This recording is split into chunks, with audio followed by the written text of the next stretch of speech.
Okay, so we're diving into some seriously creepy real-life stuff today. You know, those stories from the Black Veil podcast. Like the ones that make you check your doors and windows twice.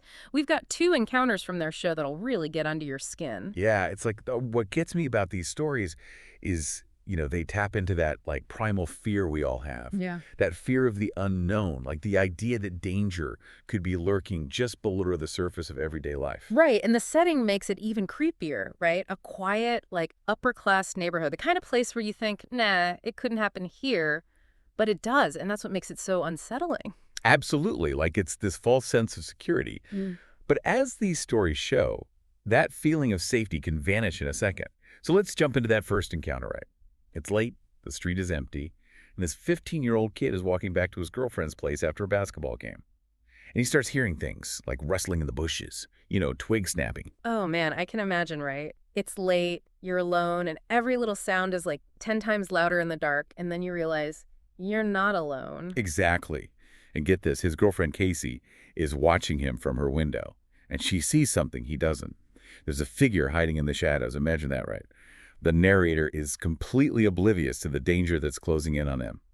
It's Casey who sees it, like her perspective adds this whole other level of creepiness. Whoa! It makes you realize how important it is to be aware of your surroundings, but also to have people looking out for you, those extra sets of eyes that can spot what you might miss. For sure. And then, bam, the attack. It's sudden, violent. The figure grabs the narrator from behind, a headlock. You can just feel the panic, the struggle to breathe, that feeling of being totally helpless.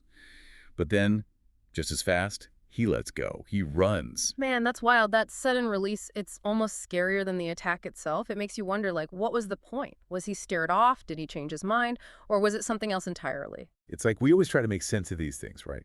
To find a logical explanation for something that seems totally irrational.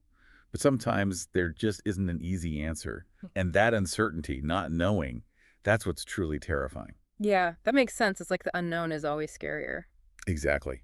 Yeah, it's like a test run, a quick grab and then he's gone. It's super unsettling because it leaves you with so many questions. Mm-hmm. And that uneasy feeling like something's just not right, it sticks with you even after the immediate danger is gone. I bet. I mean, a whole week goes by between this first encounter and the second one. I can only imagine how on edge they must have been during that week. Like every shadow, every little noise must have felt like a threat. Oh, absolutely. Trauma can really mess with your head. It makes you hyper aware of potential danger, even when you're trying to move on. Yeah, I get that. And then, boom, the second encounter. This time, it's during a crazy storm, which feels almost symbolic, don't you think? Like the weather is reflecting the chaos and the danger of the situation. Right.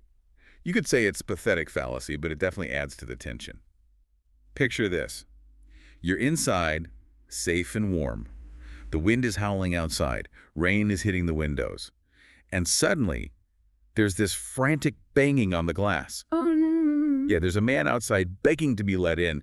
He says he's hurt, desperate for help. Ugh, that's like a classic horror movie scene, right? The stranger at the door begging for help. But this is real life. And the narrator's dad, he seems like a good guy. He wants to help. So he starts to open the door. It's like that instinct to help someone in need, right? Yeah.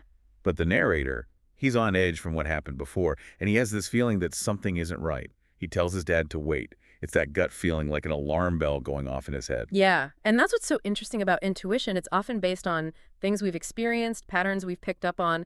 Even if we don't realize it, like our subconscious is trying to warn us. Totally. And in this case, listening to that gut feeling is crucial because right then, the phone rings. Oh, wow. It's their neighbor. And what he says changes everything. He saw this same man earlier that evening, not asking for help, but going through his shed. So this guy wasn't a victim. He was looking for something. Exactly. And it turns out the neighbor saw him holding an axe. An axe? Man, that just sends chills down your spine, It totally changes the whole situation. Suddenly, this isn't some poor guy caught in the rain. This is a serious threat. It's like the storm was almost a disguise, hiding the real danger until the last minute.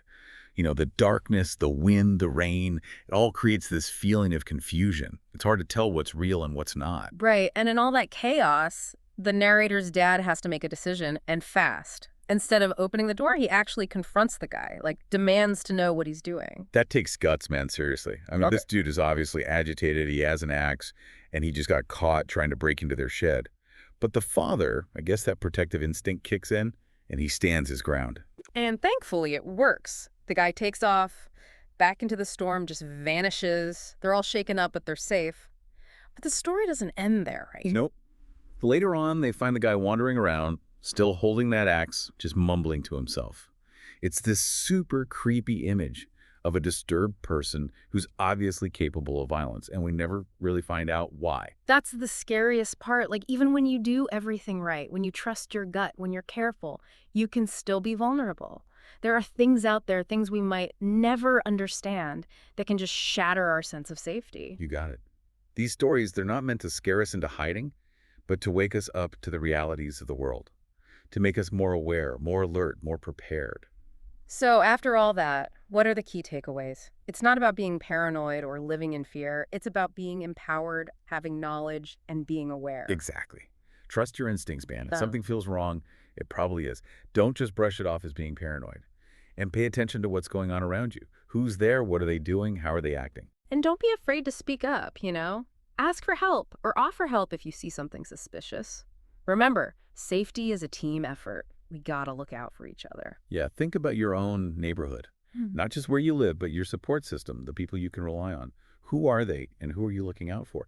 Because these stories, they show us that safety comes from working together, being aware, and taking action together. It's like a web we weave, you know? It's true. These stories might keep you up at night, but they also teach us some important lessons about awareness, intuition, and the power of community. They remind us that even when we're faced with fear, a little knowledge and a little courage can make all the difference. So stay alert, trust your gut, and remember, you're not alone out there.